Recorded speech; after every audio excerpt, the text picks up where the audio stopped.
Hey, this is Amal from TechLeatherCraft. I want to take a moment to talk about a custom watch cuff I just finished up.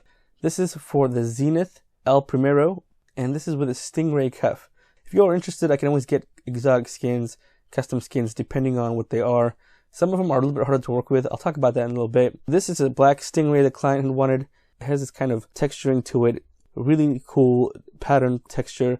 The samurai used to use Stingray on the handles of their sword because it had that texturing to it, so it had a really nice grip. Just a little information in case anyone was wondering. With this cuff specifically, the client had wanted to be sure that the winding mechanism was free. Width is about 1 3/8, give or take. I did want to make sure that that winding mechanism was clear. The tabs here are about 21 millimeters. They are riveted on with brass rivets, brass with nickel plating over the top, and the same thing with the buckle here. Most of my cuffs are actually pretty thick. I did offer a thinner leather depending on how you want the texture to be, but the client wanted a thicker, more durable style cuff. Stingray is attached to a really thick piece right here. In fact, all the Stingray is lined with a thicker veg tan leather, which I dyed black. It's more durable leather. One other thing I'll point out is you can see the port.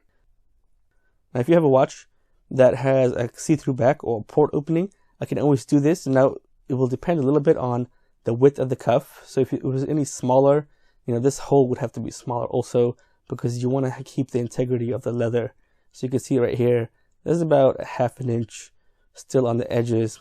This one specifically is stitched with a white thread here. This is a polyester thread. I really like to use thick thread, especially when you're stitching through thick leather. Kind of need to use thick thread because otherwise it will snap as you are stitching it. It's a white polyester on top. The bottom is stitched with a black. One thing about working with Stingray is that it is really hard to cut and sew because of these little nodules here, these little pearls. When you're trying to cut it, the blade kind of deflects and the stitching can kind of deflect. But overall, I think it came out really nicely. I did burnish and dye edge the sides here. All the pieces have been burnished, smoothed out, and dyed with a special edge dye. In case anyone is interested in ordering something like this, let me know. This watch specifically is the Zenith El Primero. It's an automatic watch. It's winding. It's a really nice quality watch. I always like doing custom work.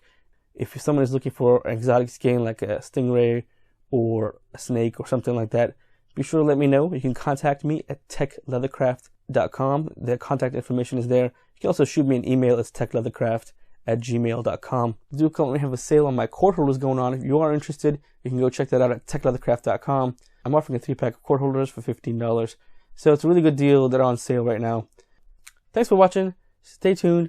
I will have more tech, leathercraft, EDC multi-tool reviews coming up on my channel. Take care.